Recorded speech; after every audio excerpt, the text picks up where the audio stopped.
Good non everyone. સો આપણે લોકોએ UV spectroscopy એટલે કે તમારું સેકન્ડ જે યુનિટ હતું એ કમ્પ્લીટ કર્યું. હાલ અત્યાર સુધીમાં તમારું ફર્સ્ટ એ એટલે કે પહેલા યુનિટ 2 પાર્ટમાં હતું, જેમાંથી પહેલો પાર્ટ કે જનરલ ઇન્ટ્રોડક્શન ઓફ સ્પેક્ટ્રોસ્કોપી પૂરો કર્યો. સેકન્ડ યુનિટ આપણે લીધું હતું કે તમારું ચોથું યુનિટ હતું NMR, એ આખું કમ્પ્લીટ થઈ ગયું. એન્ડ ધેન હવે આપણે યુનિટ સ્ટાર્ટ કર્યું હતું બીજું કે યુવી સ્પેક્ટ્રોસ્કોપી.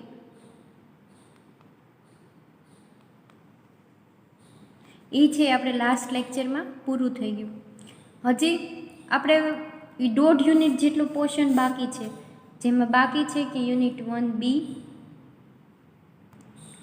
જે છે વિઝિબલ સ્પેક્ટ્રોસ્કોપી,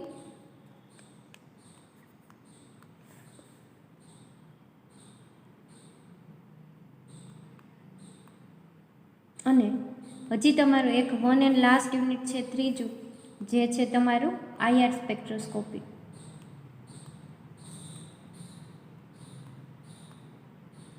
તો આપણે હવે આ 1B અને IR સ્પેક્ટ્રોસ્કોપી યુનિટનું બાકી છે. બાકી અત્યાર સુધીમાં આપણે જે 2 યુનિટ હતા NMR, યુવી સ્પેક્ટ્રોસ્કોપી અને general introduction of spectroscopy, A unit આપણે કમ્પ્લીટ કર્યા. તો હવે આજે આપણે નવું યુનિટ સ્ટાર્ટ કરવાનું છે તમારું વિઝિબલ સ્પેક્ટ્રોસ્કોપી, એટલે કે તમારું યુનિટ 1B, જેનું નામ છે વિઝિબલ સ્પેક્ટ્રોસ્કોપી.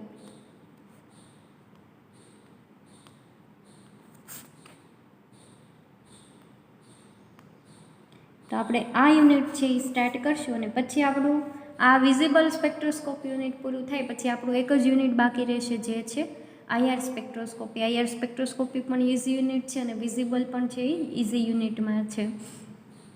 તો હવે આપણને ખબર છે કે યુવી સ્પેક્ટ્રોસ્કોપી એટલે કે અલ્ટ્રાવાયોલેટ દ્રશ્ય પ્રકાશ, અને વિઝિબલ સ્પેક્ટ્રોસ્કોપી એટલે કે ઓલી હતી યુવી સ્પેક્ટ્રોસ્કોપી એટલે કે પારજાંબલી, અને આ વિઝિબલ એટલે કે દ્રશ્યમાન સ્પેક્ટ્રોસ્કોપી એવું આપણે કહી શકીએ.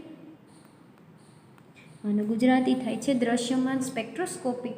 હવે આપણે વાત કરી હતી કે તરંગ લંબાઈની, કે 200 થી 400 નેનોમીટર જે રેન્જ હતી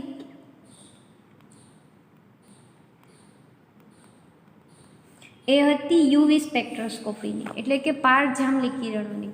અને 400 નેનોમીટરથી 800 નેનોમીટરની જે રેન્જ હતી એ હતી વિઝિબલ સ્પેક્ટ્રાની. એટલે કે આ જે દ્રશ્ય 400 થી 800 નેનોમીટરનું જે વેવલેન્થ છે પ્રકાશની, એને આપણે ઇન્ક્લુડિંગ કરીએ છીએ વિઝિબલમાં, કારણ કે એને આપણે જોઈ શકીએ છીએ. જે 400 થી 800 નેનોમીટર તરંગ લંબાઈનું શોષણ કરતા હશે એ બધા સંયોજનો છે એ રંગીન સ્પેક્ટ્રા આપણને આપશે. એટલે કે 400 થી 800 નેનોમીટર તરંગ લંબાઈ ધરાવતા જે કિરણોનો સમાવેશ થાય છે એનો વિઝિબલ સ્પેક્ટ્રોસ્કોપીની અંદર સમાવેશ કરવામાં આવે છે. તો વિઝિબલ જે યુનિટ છે એમાં તો કે પહેલો આજે આપણે ક્વેશ્ચન જોવાનો છે, એમાં તમને પૂછાય કે સંક્રાંતિ તત્વોના વર્ણપટ માટેનો પસંદગીના નિયમ છે એ સમજાવો. હવે સંક્રાંતિ તત્વ એટલે કે D block element, transition element જેને કહેવામાં આવે છે સંક્રાંતિ તત્વો. તો સંક્રાંતિ તત્વોની અંદર આપણે જોઈએ તો 21 થી 30 સુધીના જે તત્વો છે પીરિયોડિક ટેબલમાંના 21 થી 30 સુધીના, જેને આપણે ડી બ્લોક કહીએ છીએ અથવા તો એને આપણે કહીએ છીએ સંક્રાંતિ તત્વો. તો ડી બ્લોકમાં તમને ખબર છે કે 21 થી 30 તો કે scandium, titanium, vanadium, chromium, manganese, iron, cobalt, nickel, copper અને ઝિંક, આ આટલા છે એનો સમાવેશ આપણે કહીએ છીએ ટ્રાન્ઝિશન એલિમેન્ટ એટલે કે સંક્રાંતિ તત્વોમાં 21 થી 30 સુધીના તત્વો. તો આપણને એવું કીધું છે કે સંક્રાંતિ તત્વોના વર્ણપટ માટેના પસંદગીના નિયમ છે એ સમજાવો. તો પસંદગીના નિયમ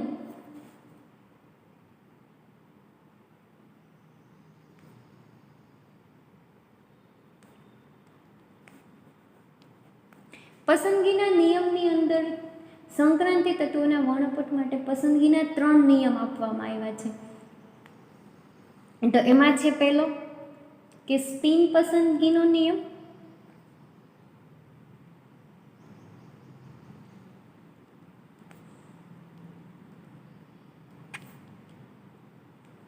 બીજો નિયમ છે કક્ષીય પસંદગીનો નિયમ.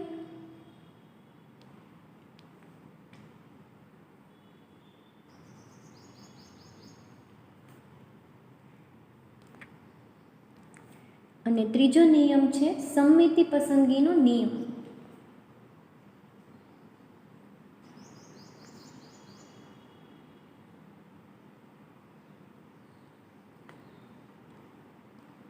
અથવા તો એ નિયમને છે એ લેપર્ટના નિયમ તરીકે પણ ઓળખવામાં આવે છે, અથવા તો લેપર્ટનો નિયમ. તો આ 3 નિયમની વાત છે એ સંક્રાંતિ તત્વોના વર્ણપટ માટેના પસંદગીના નિયમ તરીકે સિલેક્ટ કરવામાં આવ્યા છે કે સ્પિન પસંદગીનો નિયમ, કક્ષીય પસંદગીનો નિયમ અને સમમિતિ પસંદગીનો નિયમ અથવા તો લેપર્ટનો નિયમ. આ 3 નિયમનો સમાવેશ છે એ સંક્રાંતિ તત્વોના વર્ણપટ માટેમાં થાય છે. હવે આપણું નિયમનું એક પછી એક ડિસ્ક્રિપ્શન જોશું. એ પહેલાં તો કે જે સંક્રાંતિ તત્વોના વર્ણપટ છે, સંક્રાંતિ તત્વના ઇલેક્ટ્રોનીય વર્ણપટ માટે તો કે ઇલેક્ટ્રોનિક સંક્રાંતિ ડી કક્ષકોની અંદરોઅંદર થાય છે. આપણને ખબર છે કે ટ્રાન્ઝિશન એલિમેન્ટ એટલે કે ડી બ્લોક એલિમેન્ટ છે. તો આ જે ડી બ્લોક એલિમેન્ટ છે એમાં ઇલેક્ટ્રોનની સંક્રાંતિ તો કે ડી કક્ષકની અંદરોઅંદર થાય છે. એટલે કે એમાં T2G કક્ષકમાંથી EG કક્ષકમાં અથવા તો EG કક્ષકમાંથી T2G કક્ષકમાં આ બે કક્ષકો વચ્ચે છે એ ડી બ્લોકના એલિમેન્ટના ઇલેક્ટ્રોનની સંક્રાંતિ જોવા મળશે. તો કે આમ આ વર્ણપટને છે એટલે કે T2G થી EG જે વર્ણપટ છે ને ડી ટ્રાન્ઝિશનથી ડી ટ્રાન્ઝિશન વર્ણપટ તરીકે પણ ઓળખવામાં આવે છે. અને આ જે ઇલેક્ટ્રોનની સંક્રાંતિ માટે છે એ ચોક્કસ નિયમોનું પાલન થતું હોવું ખૂબ જ જરૂરી છે. તો એના માટેના જે 3 નિયમ જોઈએ એમાં આપણે આજે પહેલાં વાત કરશું કે સ્પિન પસંદગીના નિયમ વિશેની.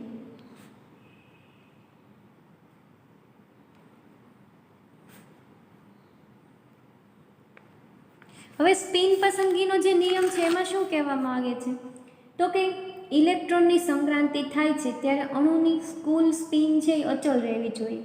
એટલે કે સ્પિન આપણે સ્પિન ક્વોન્ટમ આંકને S વડે દર્શાવીએ છીએ.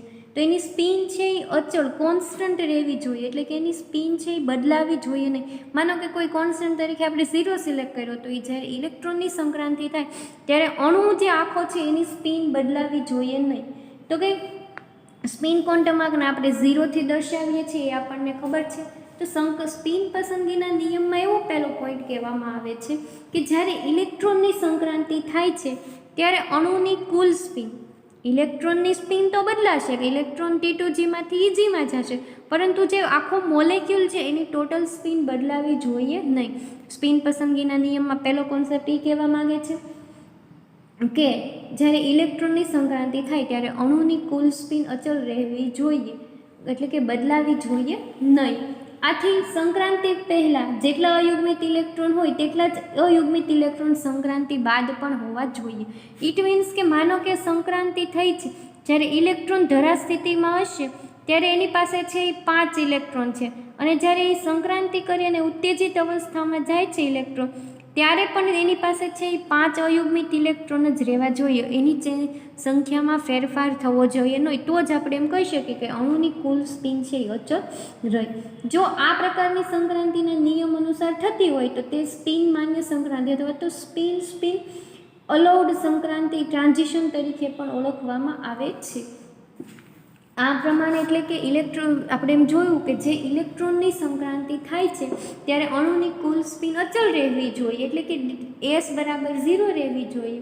આથી સંક્રાંતિ પહેલાં જેટલા અયુગ્મિત ઇલેક્ટ્રોન હશે એટલા જ જે ઇલેક્ટ્રોન સંક્રાંતિ બાદ પણ આપણને જોવા મળવા જોઈએ. જો સંક્રાંતિ આ નિયમ અનુસાર થતી હોય તો તેને કહેવામાં આવે છે સ્પિન માન્ય સંક્રાંતિ, સ્પિન માન્ય સંક્રાંતિ, અથવા તો એને કહેવામાં આવે છે સ્પિન અલાઉડેડ ટ્રાન્ઝિશન કહેવામાં આવે છે.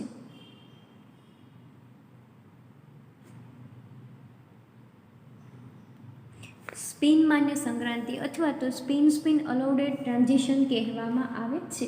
અને જો આ નિયમનું ઉલ્લંઘન કરીને સંક્રાંતિ થતી હોય, આ નિયમનું ઉલ્લંઘન એટલે કે સ્પિન ટોટલ અણુનો જે સ્પિન ક્વોન્ટમમાં અચળ ન રહેતો હોય, એટલે કે આ નિયમનું ઉલ્લંઘન કરીને જો સંક્રાંતિ થતી હોય તો તેને કહેવામાં આવે છે સ્પિન અમાન્ય સંક્રાંતિ. સ્પિન અમાન્ય સંક્રાંતિ અથવા તો સ્પિન અથવા તો એને કહેવામાં આવે છે સ્પિન ફોરબિડન ટ્રાન્ઝિશન.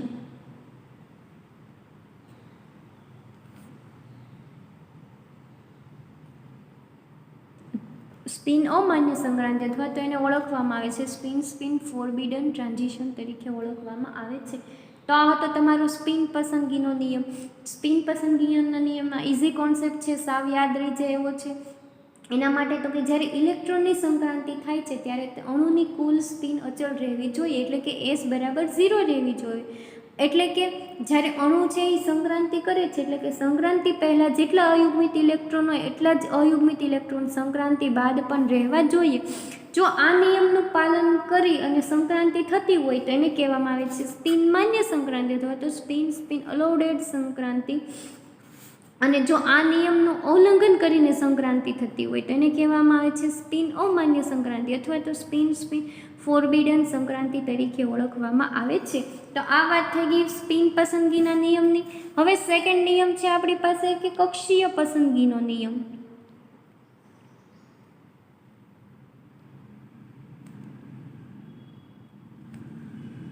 પહેલાં આપણે સ્પિનના આધારે નિયમ જોયો, સ્પિન ક્વોન્ટમમાં ગેસના આધારે. હવે કક્ષીય એટલે કે એની કક્ષાના આધારે આપણે છે નિયમ જોવાનો છે. તો કે કક્ષીય પસંદગીના નિયમમાં એવું કહેવા માંગે છે કે કોણીય વેગમાન ક્વોન્ટમ આંક. આપણને આ વર્ડ પણ જાણીએ છીએ કે કોણીય વેગમાન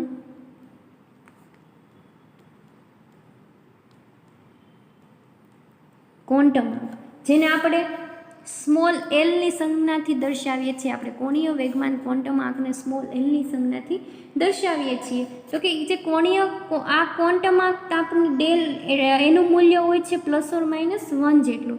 ડેલ્ટા એલથી આપણે એને દર્શાવીએ અને એનું મૂલ્ય હોય છે ±1 જેટલું.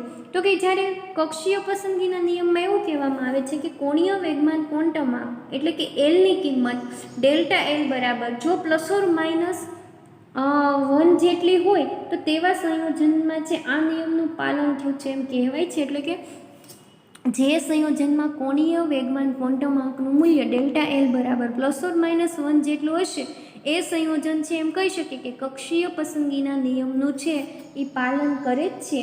એટલે કે આયન કે પરમાણુ સંક્રાંતિ પામતો ઇલેક્ટ્રોન કોણીય વેગમાન ક્વોન્ટમ આંક એલ એટલે કે સંક્રાંતિ બાદ પણ એક જ એકમ વધારે હોય અથવા તો એક એકમ ઓછી હોય ત્યારે વર્ણપટ છે એ તેજસ્વી મળે છે, નહીતર તો દુર્બળ અથવા તો નિર્બળ વર્ણપટ આપે છે.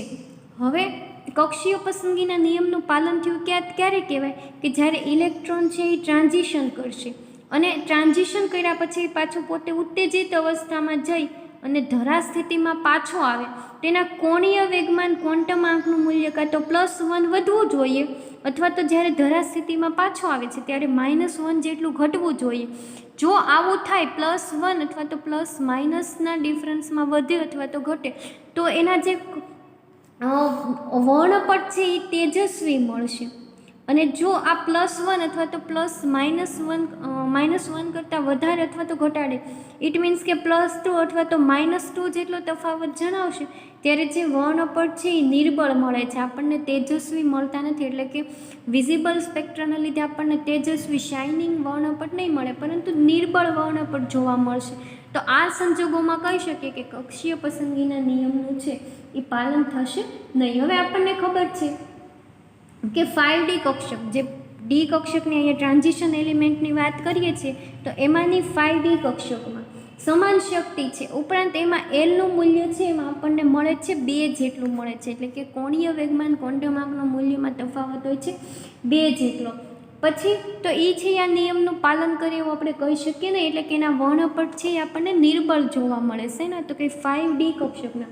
આ ઉપરાંત તેમાં છે એ રહેલી T2G અને EGમાં પણ છે એલની સંક્રાંતિ બાદ પણ બદલાતી નથી. એટલે કે ડેલ્ટા એલ બરાબર છે આપણને 0 જો મળે એટલે કે જે કોઈ પણ એવી કક્ષક હશે જે કક્ષીય પસંદગીના નિયમનું પાલન કરતું હશે તો એની સંક્રાંતિ T2Gમાંથી EGમાં થશે કે TGમાંથી T2Gમાં થશે તો પણ ડેલ્ટા એલનું મૂલ્ય 0 મળશે, એટલે કે અચર મળે.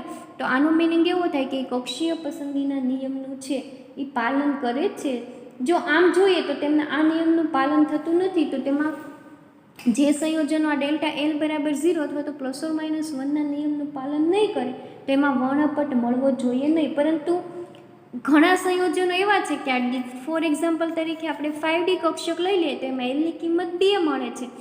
તો આ એલની કિંમત 2 મળે છે છતાં એમાં વર્ણપટ આપણને સંકીર્ણ મળે છે, એટલે કે તેજસ્વી મળે છે. તો એનું મૂલ્ય છે એ શું કામ એવું થાય છે કે તેમાં જે 5D કક્ષક છે એની અષ્ટફલકીય સંકીર્ણ રચનામાં ડી કક્ષક વિકૃતિ પામતી હોવાથી એલનું મૂલ્ય બદલાઈ જાય છે અને આપણને વર્ણપટ છે એ જોવા મળે છે. શું કામ એવું થાય છે 5D કક્ષકમાં? તો કે એની અષ્ટફલકીય સંકીર્ણ રચનાના લીધે. અષ્ટફલકીય સંકીર્ણ રચનાના લીધે છે ડી કક્ષકનું મૂલ્ય બદલાઈ જાય છે અને તેથી એમાં ડી કક્ષકમાં વર્ણપટ છે એ જોવા મળે છે. તો આ તો કક્ષીય પસંદગીનો નિયમ, જેમાં આપણે જોયું કે કોણીય વેગમાન ક્વોન્ટમાર્કને આપણને ખબર છે. પહેલાં તો એલની સંજ્ઞાથી દર્શાવીએ તો કે જે સંયોજનોમાં કોણીય વેગમાન ક્વોન્ટમાર્કનું ડેલ્ટા એલનું મૂલ્ય ±1 જેટલું હશે તો એવા સંયોજનોના વર્ણપટ છે આપણને તેજસ્વી મળશે અને જો ±1 કરતાં વધારે છે તો એના સંયોજનો નિર્બળ મળશે. પછી આપણે વાત કરી કે જે 5D કક્ષક છે એમાં એલનું મૂલ્ય 2 મળે છે છતાં એમાં આપણને ક્વોન્ટમ એના વર્ણપટ છે એ જોવા મળે છે પ્રબળ. એવું શું કામ થાય છે? કારણ કે એની અષ્ટફલકીય સંકીર્ણ રચનાના લીધે ડી કક્ષકનું મૂલ્ય એટલે કે કોણીય વેગમાન ક્વોન્ટમાર્કનું મૂલ્ય બદલાઈ જાય છે, એટલે તેમાં ડી કક્ષકમાં વર્ણપટ છે આપણને તેજસ્વી અથવા તો પ્રબળ મળે એવું જોવા મળે છે. હકીકતમાં મળવો જોઈએ નહીં, કારણ કે એલનું મૂલ્ય 2 મળે છે તો એ કક્ષીય પસંદગીના નિયમનું ફોલો નથી કરતું, પરંતુ એમાં અષ્ટફલકીય સંકીર્ણ રચનાના લીધે આ એલનું મૂલ્ય બદલાઈ જતું હોવાથી આપણને 5D કક્ષકના પણ છે એ વર્ણપટ જોવા મળે છે. તો કક્ષીય પસંદગીના નિયમમાં આપણે આ વાત કરી કે કોણીય વેગમાન ક્વોન્ટમાર્કના મૂલ્યના આધારે. પછી આવે છે ત્રીજો કે સમમિતિ પસંદગીનો નિયમ અથવા તો લેપર્ટનો નિયમ. ત્રીજો નિયમ વિશે આપણે વાત કરવાની છે. સમમિતિ પસંદગીનો નિયમ અથવા તો લેપર્ટનો નિયમ.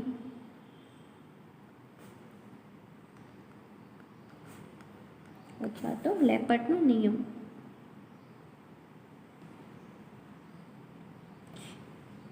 તો હવે આપણે વાત કરી લીધી સ્પિનની, કોણીય વેગમાન ક્વોન્ટમાર્ક, ડેલ્ટા એલ વિશે વાત કરી લીધી. હવે આપણે જોવાની છે અણુની સમમિતિ, કે અણુ સમમિતિ છે, સમમિતિ ધરાવે છે કે નથી ધરાવતો. તો આ નિયમમાં શું કહેવા માંગે છે એના વિશે આપણે જોઈ લઈએ. તો કે ઇલેક્ટ્રોનિક સંક્રાંતિ જો જી પ્રકારના સ્ટેટમાંથી યુ પ્રકારના સ્ટેટમાં અથવા તો યુ પ્રકારના સ્ટેટમાંથી જી પ્રકારના સ્ટેટમાં થાય તો એ લેપર્ટના નિયમ અનુસાર સંક્રાંતિ છે એ કહેવાય છે. જી પ્રકારના એટલે કે ગ્રાઉન્ડ સ્ટેટમાંથી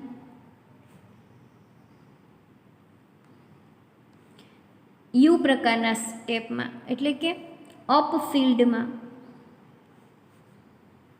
અપ સ્ટેટ અથવા તો અપ ફિલ્ડ કહી શકો કે જો ગ્રાઉન્ડ સ્ટેટમાંથી અપ ફિલ્ડમાં અને અપ ફિલ્ડમાંથી ગ્રાઉન્ડ સ્ટેટમાં સંક્રાંતિ થતી હોય તો એ સમમિતિ પસંદગીનો નિયમ અથવા તો લેપર્ટના નિયમનું પાલન કરે છે એમ કહેવાય છે. ઇટ મીન્સ કે ઇલેક્ટ્રોન ધરા સ્થિતિમાંથી ઉત્તેજિત સ્થિતિમાં એટલે કે નીચી શક્તિ સપાટીમાંથી ઉપરની શક્તિ સપાટીમાં અને પાછો ઉપરની શક્તિ સપાટીમાંથી નીચેની શક્તિ સપાટીમાં જો ઇલેક્ટ્રોનની સંક્રાંતિ થતી હોય તો એવા સંજોગોમાં છે લેપર્ટના નિયમનું પાલન કરે અથવા તો સમમિતિ પસંદગીના નિયમનું પાલન કરે છે એમ આપણે કહી શકીએ છીએ. અથવા તો આ નિયમ મુજબ એમ કહેવામાં આવે છે કે જો ઇલેક્ટ્રોનની સંક્રાંતિ ગ્રાઉન્ડ સ્ટેટમાંથી અપફિલ્ડ પ્રકારના સ્ટેટમાં અથવા તો અપફિલ્ડ પ્રકારના સ્ટેટમાંથી ગ્રાઉન્ડ સ્ટેટમાં થતી હોય તો આ તો છે લેપર્ટના નિયમ અનુસાર સંક્રાંતિ થાય છે એમ કહેવાય અથવા તો સમમિતિ પસંદગીના નિયમ અનુસાર સંક્રાંતિ જોવા મળે છે એમ કહેવામાં આવે છે. પરંતુ જો ગ્રાઉન્ડ સ્ટેટમાંથી ગ્રાઉન્ડ સ્ટેટમાં અથવા તો અપ સ્ટેટમાંથી બીજા કોઈ અપ સ્ટેટમાં સંક્રાંતિ થતી હોય તો તે લેપર્ટના નિયમ વિરુદ્ધની સંક્રાંતિ છે એમ કહેવાય. બીજી રીતે કેવું હોય તો કે જો ગ્રાઉન્ડ સ્ટેટમાંથી ગ્રાઉન્ડ સ્ટેટમાં જ સંક્રાંતિ અને અપમાંથી બીજા કોઈ અપ ફિલ્ડમાં સંક્રાંતિ થતી હોય તો છે એ સંક્રાંતિ લેપટના નિયમ વિરુદ્ધ અનુસારની સંક્રાંતિ છે.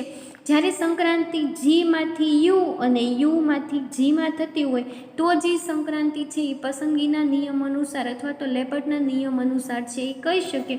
પરંતુ જો સંક્રાંતિ ગ્રાઉન્ડમાંથી ગ્રાઉન્ડ સ્ટેટમાં અને અપ સ્ટેટમાંથી કોઈ બીજા અપ સ્ટેટમાં થતી હોય તો એ લેપટના નિયમનું છે એ પાલન કરતી નથી, એટલે કે લેપટના વિરુદ્ધ નિયમની સંક્રાંતિ છે. અને જે ડીડી પ્રકારની આ પ્રકારની જે સંક્રાંતિ છે એ ડી પ્રકારની સંક્રાંતિ હોવાથી આ વર્ણપટ દુર્બળ અથવા તો ઓછી તીવ્રતાવાળા છે એ મળે છે. ક્યારે કે જ્યારે ગ્રાઉન્ડ સ્ટેટમાંથી ગ્રાઉન્ડ સ્ટેટમાં અને અપ સ્ટેટમાંથી અપ સ્ટેટમાં થશે ત્યારે આના વર્ણપટ છે આપણને નિર્બળ જોવા મળશે. અને ગ્રાઉન્ડ સ્ટેટમાંથી અપ સ્ટેટમાં અને અપમાંથી ગ્રાઉન્ડમાં થતી હશે ત્યારે વર્ણપટ છે આપણને પ્રબળ જોવા મળશે. તો આ વાત હતી કે સમિતિ પસંદગીના નિયમની, જેમાં આપણે જોયું કે જો ઇલેક્ટ્રોનની સંક્રાંતિ ગ્રાઉન્ડ સ્ટેટમાંથી અપ સ્ટેટમાં અથવા તો અપ સ્ટેટમાંથી ગ્રાઉન્ડ સ્ટેટમાં થતી હોય તો તે છે એ લેપટના નિયમ અનુસારની સંક્રાંતિ કહે છે. પરંતુ જો સંક્રાંતિ ગ્રાઉન્ડ સ્ટેટમાંથી ગ્રાઉન્ડ સ્ટેટમાં અથવા તો અપ સ્ટેટમાંથી કોઈ બીજા અપ સ્ટેટમાં થતી હોય તો એ લેપટના નિયમ વિરુદ્ધની સંક્રાંતિ છે અને આ સંક્રાંતિના નિર્વર્ણપટ નિર્બળ જોવા મળે છે. તો આ વાત થઈ ગઈ ત્રણેય નિયમની. કે આપણે જો ક્વેશ્ચન હતો કે સંક્રાંતિ તત્વોના વર્ણપટ માટે પસંદગીના નિયમો જણાવો, જેમાં આપણે 3 પસંદગીના નિયમો જોયા: સમિતિ પસંદગીનો નિયમ, કક્ષીય પસંદગીનો નિયમ અને આપણે જોયું કે સ્પિન પસંદગીનો નિયમ. આપણે પહેલાં વાત કરી સ્પિન પસંદગીના નિયમની, જેમાં આપણે જોયું કે સ્પિન પસંદગી એટલે કે જ્યારે ઇલેક્ટ્રોનની સંક્રાંતિ, એમાં એવું કહેવામાં માગતા હતા કે જ્યારે ઇલેક્ટ્રોનની સંક્રાંતિ થાય છે સ્પિન પસંદગીના નિયમમાં ત્યારે અણુની ટોટલ સ્પિન છે એ અચલ રહેવી જોઈએ. એટલે કે સંક્રાંતિ બાદ પહેલાં જો 5 અયુગ્મિત ઇલેક્ટ્રોન હોય અણુમાં તો સંક્રાંતિ પછી પણ અણુમાં 5 અયુગ્મિત ઇલેક્ટ્રોન રહેવા જોઈએ, એની સંખ્યામાં ફેરફાર થવો જોઈએ નહીં. જો આ સંક્રાંતિ આ મુજબ થાય તો તેને સ્પિન માન્ય સંક્રાંતિ અથવા તો સ્પિન અલાઉડેડ ટ્રાન્ઝિશન કહેવામાં આવે છે. અને જો આ સંક્રાંતિ દરમિયાન અયુગ્મિત ઇલેક્ટ્રોનની સંખ્યામાં ફેરફાર થાય અથવા તો અણુની કુલ સ્પિન બદલાઈ જાય તો તેને કહેવામાં આવે છે સ્પિન અમાન્ય સંક્રાંતિ અથવા તો સ્પિન ફોરબિડન ટ્રાન્ઝિશન તરીકે ઓળખવામાં આવે છે. આ વાત થઈ ગઈ સ્પિન પસંદગીના નિયમની. બીજો આપણે નિયમ જોયો કે જેમાં જોયું આપણે કક્ષીય પસંદગીનો નિયમ. કક્ષીય પસંદગીનો નિયમ છે એ કોણીય વેગમાન ક્વોન્ટમાર્ક એલના મૂલ્ય ઉપર આધારિત હતો. કોણીય વેગમાન ક્વોન્ટમાર્કને આપણે એલ સંજ્ઞાથી દર્શાવીએ છીએ, જેવી રીતના સ્પિન ક્વોન્ટમાર્કને આપણે એસ સંજ્ઞાથી દર્શાવીએ, એવી જ રીતના કોણીય વેગમાન ક્વોન્ટમાર્કને એલ સંજ્ઞાથી દર્શાવીએ. કક્ષીય પસંદગીનો નિયમ આપણને એવું સમજાવતો હતો કે જ્યારે કોઈ પણ ઇલેક્ટ્રોનની સંક્રાંતિ થઈ T2Gમાંથી EGમાં અથવા તો EGમાંથી T2Gમાં તો તેમાં કોણીય વેગમાન ક્વોન્ટમાર્કનું મૂલ્ય ±1ના ડીપ તફાવત જેટલું જ બદલાવવું જોઈએ. જો આ નિયમ આટલું બદલાય તો એ નિયમ છે એ કક્ષીય પસંદગીના નિયમનું પાલન કરે છે એમ કહેવાય. અને જે +1 જેટલું મૂલ્ય બદલાતું હોય તો એવાના વર્ણપટ તેજસ્વી અથવા તો પ્રબળ વર્ણપટ મળે છે. પરંતુ જો +1 કરતાં વધારે બદલાય તો એના નિર્બળ છે એ વર્ણપટ મળશે. તો એના એક્ઝામ્પલમાં જોયું કે 5D કક્ષકમાં છે આપણે એલનું મૂલ્ય 2 જોવા મળે છે, છતાં એના વર્ણપટ છે એ પ્રબળ જોવા મળે છે. તો કે એવું શું કામ થાય છે? કારણ કે 5D કક્ષક છે એ અષ્ટફલકીય સંકીર્ણ રચના દરમિયાન કોણીય વેગમાન ક્વોન્ટમાર્ક એલનું મૂલ્ય બદલાઈ જતું હોવાથી 5D કક્ષકના હકીકતમાં વર્ણપટ નિર્બળ મળવો જોઈએ, પરંતુ એનું અષ્ટફલકીય સંકીર્ણ રચનાના લીધે એલનું મૂલ્ય બદલાઈ જતું હોવાથી આપણને વર્ણપટ છે એ પ્રબળ જોવા મળે છે. આ વાત થઈ ગઈ કક્ષીય પસંદગીના નિયમની. ત્યારબાદ આપણે ત્રીજો નિયમ જોયો સમિતિ પસંદગીનો નિયમ અથવા તો લેપટનો નિયમ. તો એ નિયમ એવું કહેવા માંગે છે કે જો ઇલેક્ટ્રોનની સંક્રાંતિ ગ્રાઉન્ડ સ્ટેટમાંથી અપ સ્ટેટમાં અને અપ સ્ટેટમાંથી ગ્રાઉન્ડ સ્ટેટમાં થતી હોય તો એવા ઇલેક્ટ્રોન અથવા તો અણુ પરમાણુ કે આયન છે એ લેપટના નિયમનું પાલન કરે એવું કહી શકીએ. પરંતુ જો ઇલેક્ટ્રોનની સંક્રાંતિ ગ્રાઉન્ડમાંથી ગ્રાઉન્ડ સ્ટેટમાં અથવા તો અપ સ્ટેટમાંથી કોઈ બીજા અપ સ્ટેટમાં થતી હોય અપ ફિલ્ડમાં તો એ સંક્રાંતિ છે એ લેપટના નિયમનું પાલન કરતી નથી અને એવા સંયોજનોના વર્ણપટ છે એ નિર્બળ જોવા મળે છે. તો આ 3 નિયમ વિશે આપણે વાત કરી લીધી છે. 7 માર્કનો આજનો ક્વેશ્ચન હતો કે સંક્રાંતિ તત્વોના વર્ણપટ માટે પસંદગીના નિયમ છે એ સમજાવો. જેમાં 3 નિયમ જોયા આપણે: સ્પિન પસંદગી, કક્ષીય પસંદગીનો નિયમ અને સમિતિ પસંદગીનો નિયમ. તો આ ક્વેશ્ચન છે અહીંયા તમારો પૂરો થાય છે ને વિઝિબલ સ્પેક્ટ્રોસ્કોપીમાંથીનો આઈએમપી ક્વેશ્ચન છે. આ ક્વેશ્ચન આપણે જોયું હોય કે પસંદગીના નિયમ છે એ સમજાવો, તો આ ક્વેશ્ચન અહીંયા પૂરો થાય છે. હવે આપણે નેક્સ્ટ ક્વેશ્ચન જોવાનો છે કે સંક્રાંતિ તત્વો માટે વર્ણપટીય પદ સમજાવો, અને રસેલ અને ફાઉન્ડર્સ પ્રમાણે છે એમાં D1 થી D9 સુધીના વર્ણપટ મેળવવાના છે. હવે પછીનો ક્વેશ્ચન છે કે વર્ણપટીય પદ સમજાવો અથવા તો સ્પેક્ટ્રોકેમિકલ પદ.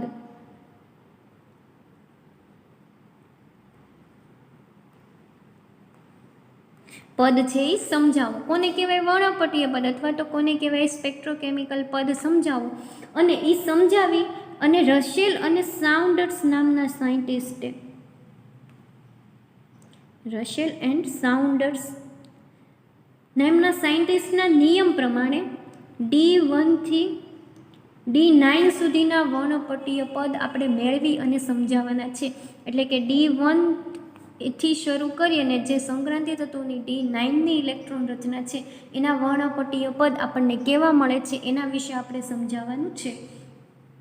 તો હવે આપણે વાત કરીએ આ ક્વેશ્ચનની. તો કે રસેલ અને સાઉન્ડર્સ નામના વૈજ્ઞાનિકોએ છે સ્પિન ગુણકતા અને કુલ કક્ષીય કોણીય વેગમાન ક્વોન્ટમ એલને ધ્યાનમાં રાખીને એક પદ મેળવ્યું જેને કહેવામાં આવે છે વર્ણપટીય પદ.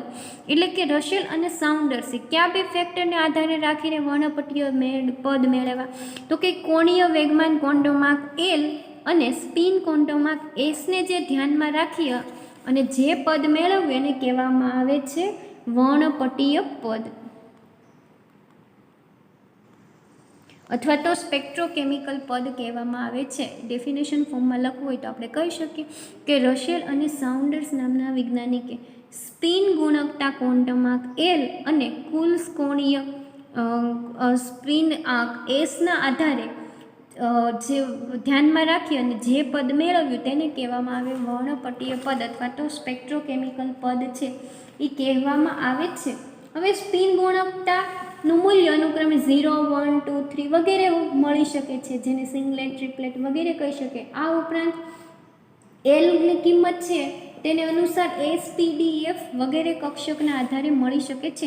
સ્પિન ગુણકતા ક્વોન્ટમનું મૂલ્ય 0, 1, 2, 3 કોઈ પણ મળી શકે. અને એલનું મૂલ્ય શેના આધારે નક્કી થાય છે? તો કે કક્ષકોના આધારે. SPDF એ કક્ષકોના આધારે છે. એસનું મૂલ્ય આપણે એલનું કિંમત આપણે મેળવીએ છીએ. તો આમ મુક્ત આયન માટે છે ઇલેક્ટ્રોન વિન્યાસપટી વર્ણપટીય પદ આપણે મેળવવાના છે. હવે આ આપણને ખબર પડી ગઈ કે વર્ણપટીય પદ શેના આધારે એસ અને એલના આધારે મેળવ્યા છે. સ્પિન ગુણકતા ક્વોન્ટમ એસ અને કક્ષીય કોણીય વેગમાન છે એ એલના આધારે મેળવ્યા છે. એસની કિંમત 0, 1, 2, 3 કોઈ પણ હોઈ શકે ઇન શોર્ટ. અને એલની કિંમત તો કે SPDF કક્ષકોના આધારે છે એ નક્કી કરવામાં આવી છે. હવે આપણે કન્ટિન્યુઅસલી D1 થી D9 સુધીના વર્ણપટીય પદ છે એ મેળવવાના છે. તો આપણે પહેલાં વાત કરીએ કે D1 થી શરૂ કરીએ. પેલું આપણે વર્ણપટીય પદ મેળવીએ D1 માટે. તો હવે એના માટેની ઇલેક્ટ્રોન રચના પહેલાં જોવી પડશે. તો D1માં છે આપણને ખબર છે કે એક જ ઇલેક્ટ્રોન રહેલો છે. ડી કક્ષકમાં ટોટલ 5 કક્ષકો હશે. એમાં અત્યારે D1 કક્ષકની વાત કરીએ તો એમાં ઓનલી એક જ ઇલેક્ટ્રોન રહેલો છે. હવે આ એક ઇલેક્ટ્રોન છે તો 5 કક્ષકો છે, તો જે વચ્ચેની કક્ષક હશે એની શક્તિ 0 હશે. જેમ આ સાઈડ આવીએ છીએ એમાં આ કક્ષકની શક્તિ +1, આની +2, એ જ રીતના અહીંયા -1 અને અહીંયા -2. આવી રીતના છે એની શક્તિ સપાટીઓની એનર્જી રહેલી હોય છે ડી કક્ષકની. હવે પહેલી કક્ષક એક ઇલેક્ટ્રોન રહેલો છે D1ની વાત કરીએ તો આપણે અત્યારે પહેલાં મેળવવાનું છે એનું સ્પિન ગુણકતા. વર્ણપટીય પદ મેળવવા માટે પહેલાં મેળવવી પડે એની સ્પિન ગુણકતા. તો સ્પિન ગુણકતા માટેનું સૂત્ર છે કે સ્મોલ r થી એને દર્શાવાય છે. એના માટેનું સૂત્ર છે કે n+1. સ્પિન ગુણકતા શોધવા માટેનું સૂત્ર છે કે n+1.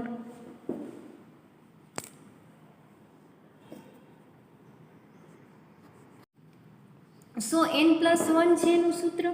હવે આપણી પાસે n બરાબર શું લેવાનું હોય છે? તો કે જે કક્ષકમાં ઇલેક્ટ્રોન રહેલા છે એ મૂકવાનું હોય છે. તો આર બરાબર આ કક્ષકની અંદર જોઈએ ડી કક્ષકમાં D1ની વાત કરીએ છીએ તો અહીંયા ઓનલી ફોર એક જ ઇલેક્ટ્રોન રહેલો છે, એટલે એનની કિંમત થશે 1 અને +1 કોન્સ્ટન્ટ એઝ ઇટ ઇઝ રહેશે. તો સ્પિન ગુણકતા ક્વોન્ટમ આર બરાબર આપણને ટોટલ મૂલ્ય મળ્યું 2 મળી ગયું. આ આપણને મળી ગયું. હવે વર્ણપટીય પદ મેળવવા માટે બીજી જરૂર પડે કે કોણીય ક્વોન્ટમ આંક એટલે કે એલ. સ્પિન ગુણકતા અને કોણીય ક્વોન્ટમ આંક એલની જરૂર પડે.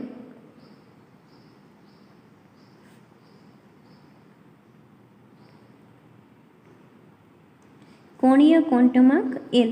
તો કોણીય ક્વોન્ટમાંક એલ મેળવવા માટેનું સૂત્ર છે કે આ જે 5 કક્ષકો આપણને આપી છે ને ડી કક્ષકની કે +2 એનર્જીવાળી, +1, 0, -1 અને -2 એનર્જીવાળી. તો હવે કોણીય ક્વોન્ટમાંક છે એ બધી કક્ષકોને ધ્યાનમાં રાખીને મેળવવામાં આવે છે. તો એના માટેનું સૂત્ર છે તો કે પહેલી કક્ષક આપણે વાત કરીએ કે +2 વાળી, તો એના માટેનું સૂત્ર છે કે 2 ગુણ્યા ઇલેક્ટ્રોનની સંખ્યા, જે પહેલી કક્ષકમાં ઇલેક્ટ્રોન રહેલા છે એની સંખ્યા, પ્લસ વાત આવે કે આ બીજી કક્ષકની તો એની પાસેની એનર્જી છે +1 એટલે કે 1 * ઇલેક્ટ્રોનની સંખ્યા, વત્તા જે શૂન્ય કક્ષક છે તો કે 0 ગુણ્યા ઇલેક્ટ્રોનની સંખ્યા, એટલે કે શૂન્ય કક્ષકમાં જેટલા ઇલેક્ટ્રોન રહેલા હશે એની સંખ્યા, પ્લસ પછી આપણી પાસે અહીંયા કક્ષક છે -1 તો કે -1 ગુણ્યા ઇલેક્ટ્રોનની સંખ્યા, પ્લસ લાસ્ટ કક્ષક બચી આપણી પાસે -2 વાળી એટલે કે -2 ગુણ્યા ઇલેક્ટ્રોનની સંખ્યા.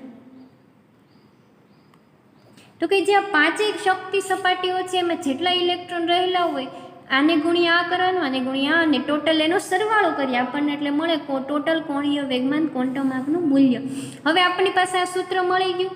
તો હવે સૂત્ર મુજબ આપણે કિંમત મૂકીએ તો હાલમાં આપણી પાસે D1 કક્ષક છે તો ઓનલી એમાં એક જ કક્ષકમાં ઇલેક્ટ્રોન છે જે 2 + 2 ધરાવતી કક્ષકમાં.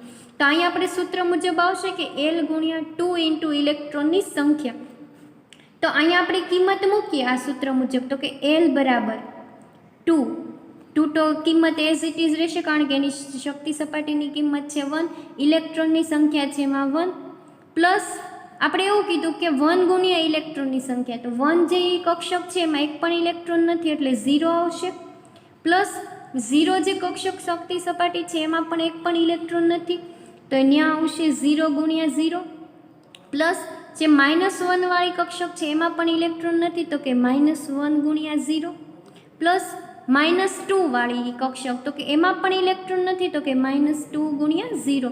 આ બધી કિંમત છે આપણે સૂત્રમાં મૂકી દીધી. હવે આપણે આ સૂત્ર મુજબ સાદો રૂપ આપીએ એટલે અહીંયા આપણને એ ટોટલ આન્સર કેટલો આવશે તો કે 2 પ્લસ આ બધાનો સરવાળો થશે 0 તો કે L બરાબર આપણને મળ્યું 2. તો હવે આપણે શોધવાનું છે કે વર્ણપટીય પદ આપણને Lની કિંમત 2 મળી છે અને જે સ્પિન ગુણકતા ક્વોન્ટમ આંકની કિંમત પણ આપણને મળી 2. હવે તો કે વર્ણપટીય પદ છે એ શેના આધારે નક્કી થાય તો આપણને ખબર છે કે સ્પિન ગુણકતા ક્વોન્ટમ આંક એસનું મૂલ્ય આપણને કીધું કે મળી શકે 0, 1, 2, 3, 4 કોઈ પણ, પરંતુ એલનું મૂલ્ય તો કે એલનું મૂલ્ય 4 કક્ષકને આધારે નક્કી થાય છે. તો કે એલ બરાબર કક્ષક હોય છે એસ, પી, ડી અને એફ કક્ષકો. અહીં આપણે શક્તિ સપાટીઓની કક્ષકોની વાત કરીએ તો ટોટલ 5 કક્ષકો એસ, પી, ડી અને એફ કક્ષકો. હવે આપણે એસ, પી, ડી, એફ કક્ષકો મુજબ અહીંયા એલને સરખાવીએ તો જ્યારે એસ કક્ષક હશે ત્યારે એનું મૂલ્ય 0 મળે છે, પી કક્ષક હોય ત્યારે 1, ડી હોય ત્યારે 2 અને એફ હોય ત્યારે 3 મૂલ્ય મળે છે. આ એસ, પી, ડી અને એફ મુજબ કિંમત મૂકીએ તો શરૂઆત ક્યાંથી થાય છે તો કે 0 થી 0, 1, 2 અને 3. માનો કે એની કિંમત હજી આ એસની કિંમત વધતી જશે 4, 5 તો એ કિંમત બધી ક્યાં આવશે તો કે અહીંયા શક્તિ સપાટી પૂરી થઈ ગઈ છે, 4 જ હોય છે તો અહીંયા 5, 6, 7, 8 એમ મૂકી શકીએ છીએ. હા એ મૂકી શકીએ તો કે આ 4 શક્તિ સપાટીની નીચે જ તમે કિંમત મૂકી શકો છો. હવે અહીંયા એલ બરાબર ટોટલ મળે છે એસપીડીએફ અને અહીંયા એલનું મૂલ્ય આપણને મળ્યું 2. તો અહીંયા આપણે જોઈએ તો અહીંયા 2 કિંમત મુજબ કઈ શક્તિ સપાટી આવશે તો કે 2D શક્તિ સપાટી, એટલે કે D1 માટે આપણને વર્ણપટીય પદ મળે છે 2D. 2D વર્ણપટીય પદ છે. D1 શક્તિ સપાટી માટે આપણને 2D વર્ણપટીય પદ છે એ જોવા મળે છે. તો આ થઈ ગયું D1 વર્ણપટીય પદની વાત પૂરી. હવે આપણે વાત કરવાની છે કે D2 માટે. હવે D2 કક્ષક માટે છે આપણે વર્ણપટીય પદ મેળવવાનું છે. તો D2 માટે આપણે પહેલા વર્ણપટીય પદ મેળવશું, જેમ 1 માટે મેળવું એવી જ રીતના. તો D2 ની પહેલા ઇલેક્ટ્રોન રચના આપણે જોઈ લેશું. તો કે D2 ની ઇલેક્ટ્રોન રચના આપણે દર્શાવી દઈએ. D માં ટોટલ 5 શક્તિ સપાટી એ આપણે દર્શાવવાની રહે. અહીંયા છે +2 વાળી, +1, 0, -1 અને -2 વાળી. 2 ઇલેક્ટ્રોન રહેલા છે D2 ની વાત, એટલે કે પહેલો ઇલેક્ટ્રોન આ કક્ષકમાં, બીજો ઇલેક્ટ્રોન આ કક્ષકમાં સમાશે. થઈ ગયા એની ઇલેક્ટ્રોન રચના. હવે તો કે આપણે સ્પિન ગુણકતા મેળવવું પડશે પહેલાં. તો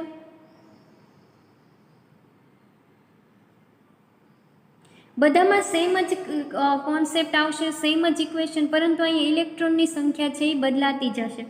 હવે સ્પિન ગુણકતા છે તો એના માટેનું સૂત્ર છે કે R બરાબર n+1. n એટલે કે જે કક્ષકમાં રહેલા ઇલેક્ટ્રોન છે એની સંખ્યા. તો કે R બરાબર કક્ષકમાં 2 ઇલેક્ટ્રોન રહેલા છે, 2 + 1, એટલે આપણને સ્પિન ગુણકતા R ની કિંમત મળી 3. આ મળી ગયું. હવે આપણે એનું મેળવવાનું છે કે કોણીય ક્વોન્ટમ આંક L ની કિંમત. તો કે L બરાબર આપણી પાસે સૂત્ર છે કે 2 ગુણ્યા ઇલેક્ટ્રોનની સંખ્યા પ્લસ 1 કક્ષકમાં રહેલા 1 ગુણ્યા ઇલેક્ટ્રોનની સંખ્યા પ્લસ 0 જે કક્ષક છે એમાં રહેલા ઇલેક્ટ્રોનની સંખ્યા. આ થઈ ગઈ. પ્લસ આવશે હજી -1 ગુણ્યા ઇલેક્ટ્રોનની સંખ્યા. તો કે -1 ગુણ્યા ઇલેક્ટ્રોનની સંખ્યા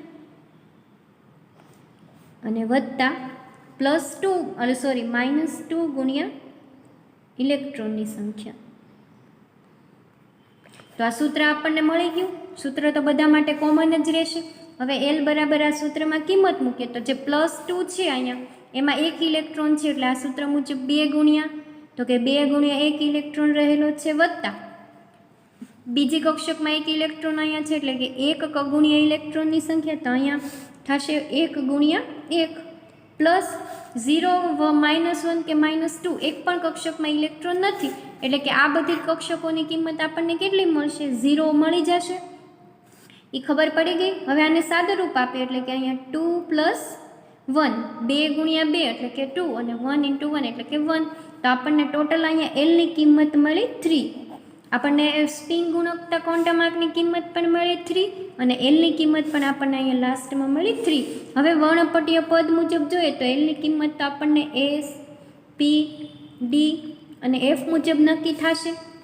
અહીંયા આપણને કિંમત મળે છે અહીંયા S બરાબર તો કે 0, 1, 2 અને 3. તો અહીંયા આપણને કિંમત મળી 3. તો 3 ની સામે કયું પદ આવે છે? તો કે F, એટલે કે D2 માટે આપણને વર્ણપટીય પદ મળશે 3F કક્ષકનું. તો આ મળી ગયું આપણને D2 માટેનું વર્ણપટીય પદ, જે મળે છે આપણને 3F. આ વાત થઈ ગઈ D2 ની. હવે ત્રીજું વર્ણપટીય પદ આપણે મેળવવાનું છે D3 નું.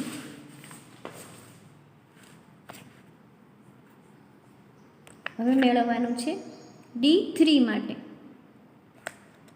આપણે ટોટલ D1 થી D9 સુધીના છે એ ગણવાના છે. અત્યારે આપણે વાત કરીએ છીએ D3 ની હજી. તો પહેલાં જોવી પડશે એની ઇલેક્ટ્રોન રચના. તો આપણે એની ઇલેક્ટ્રોન રચના જોઈએ. 5 કક્ષકો દર્શાવી દઈએ, +2 વાળી, +1, 0, -1 અને -2 વાળી. 3 ઇલેક્ટ્રોન છે એટલે ત્રણેય કક્ષકમાં 1 ઇલેક્ટ્રોન રહેલા છે. હવે પહેલાં આપણે સ્પિન ગુણકતા ક્વોન્ટમ આંકનું સૂત્ર મૂકશું કે R બરાબર આપણી પાસે સૂત્ર છે n+1.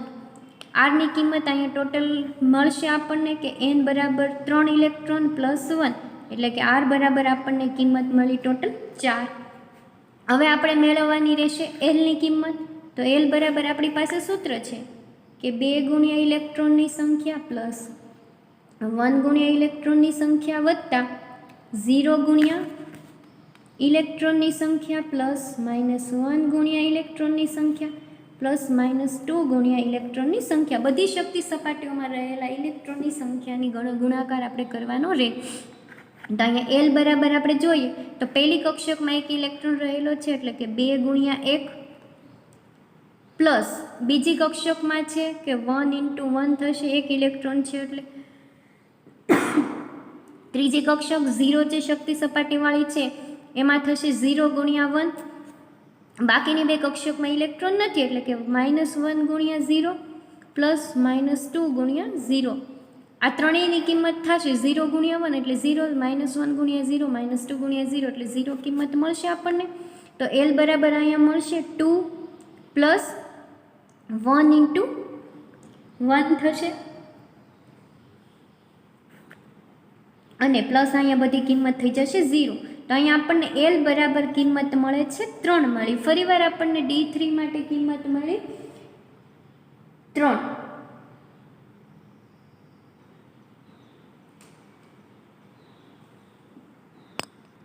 હવે આપણને આ કિંમત 3 મળી છે અને અહીંયા મળી છે સ્પિન ગુણકતા ક્વોન્ટમ આંકની કિંમત 4. તો અહીંયા આપણે સ્પિન ગુણકતા ક્વોન્ટમ આંકનું મૂલ્ય મળી શકે 1, 2, 3 અને એલની આપણને કિંમત ખબર છે કે એસ, પી, ડી અને એફ કક્ષકને આધારે નક્કી થાય. હવે માનો કે અહીંયા એસ, પી, ડી, એફ કક્ષક મૂકી, એસ, પી, ડી અને એફ આ કક્ષકો તો એલની બદલાવાની જ નથી. આપણને અહીંયા મૂલ્ય મળ્યું છે 4. તો અહીંયા 4 મૂલ્ય મુજબ જોઈએ કિંમત કઈ આવશે તો કે અહીંયા મૂકીએ કિંમત 0, 1, 2, 3. આ કિંમત મૂકી છે આપણે 0, 1, 2, 3 કિંમત મૂકી છે. એલની કિંમત મળી છે આપણને 3. તો અહીંયા સ્પિન ગુણકતા ક્વોન્ટમ આંકની મૂળ કિંમત મળી 4. તો એલની કિંમત મુજબ જોઈએ કે અહીંયા એસ બરાબર 3 કિંમત સામે કયું પદ છે, અહીંયા 3 કિંમત છે, એની સામે પદ કયું છે એફ અને અહીંયા સ્પિન ગુણકતા ક્વોન્ટમ આંકની મૂળ કિંમત મળી 4. તો અહીંયા 3 મુજબ સામે પદ છે એફ એટલે કે D3 માટે આપણને વર્ણપદીય પદ મળશે F4 વર્ણપટીય પદ મળશે. આ કિંમત તો એ કોન્સ્ટન્ટ રહેશે, આ કિંમત છે એ આપણને અસર રહેશે કે તો અહીંયા એલની કિંમત 3 મળી છે તો 3ની સામે પદ આવે છે એફ અને અહીંયા જે કિંમત સ્પિન ગુણકતા ક્વોન્ટમ આંકની મળી 4 એટલે કે D3 માટે આપણને વર્ણપટીય પદ મળશે 4F વર્ણપટીય પદ છે એ જોવા મળશે. એવી જ રીતના આપણે D2માં જોયું કે અહીંયા આપણને કિંમત મળતી હતી 2 તો અહીંયા પણ 2 મુજબ જોઈએ તો અહીંયા 2 મુજબ આપણને કયું પદ સામું મળે છે, અહીંયા 2 મુજબ તો કે D2 એટલે કે D1 વર્ણપટીય માટે આપણને કિંમત મળશે 2D કક્ષકવાળી. પછી D2 માટે આપણે જોયું તો અહીંયા આપણને મળતી હતી 3 કિંમત તો અહીંયા જે એલની પણ 3 કિંમત મળી તો એલની 3 કિંમત મુજબ કયું પદ અહીંયા આપણને મળે છે 3F અને આ કિંમત પણ 3 છે એટલે આપણને અહીંયા 3F વર્ણપટીય પદ મળ્યું. આપણે કિંમત આ લખવાની પરંતુ જે એલની કિંમત આવી એના મુજબ કક્ષક છે અહીંયા દર્શાવવાની રહે. માનો કે મને અહીંયા જેમ કિંમત મળે અહીંયા આરનું મૂલ્ય 5 મળે પરંતુ જે એલનું કિંમત મને મળશે એ 5 તો લેવાનું જ, સ્પિન ગુણકતા ક્વોન્ટમ આંકનું મૂલ્ય 5 પરંતુ એલનું જે કિંમત મળે એની સામે અહીંયા જે કક્ષક આપ્યું હોય એ કક્ષક આપણે અહીંયા કોઈ પણ કિંમતની સાથે દર્શાવવાની રહે. તો આ મુજબ છે એ D1 થી D9ની ગણતરી કરવાની રહે. તો આજે આપણે એટલી વાત કરી D1 થી D3 કક્ષક સુધીની. બાકીની જે કક્ષક છે 4 to 9 સુધીની એ હવે આપણે જ્યારે નેક્સ્ટ લેક્ચરમાં મળશું ત્યારે એના વિશેની વાત કરશું અને કેલ્ક્યુલેશન કરશું. અને આજે આપણે સાથે સાથે ક્વેશ્ચન જોયો કે સંક્રાંતિ તત્વોના વર્ણપટ માટેના પસંદગીના નિયમો જેમાં 3 નિયમ હતા, સ્પિન પસંદગીનો નિયમ, કક્ષીય પસંદગીનો નિયમ અને સ્પિન ગુણકતા ક્વોન્ટમ આંકનો નિયમ. તો આ 3 નિયમ વિશે છે આપણે વાત કરી અને આપણે D1 થી D3 સુધીના વર્ણપટ પદ વિશેની પણ વાત આપણે કરી લીધી. હવે જ્યારે નેક્સ્ટ લેક્ચરમાં મળશું ત્યારે આગળ ક્વેશ્ચન ચલાવશું. Thank you all of you.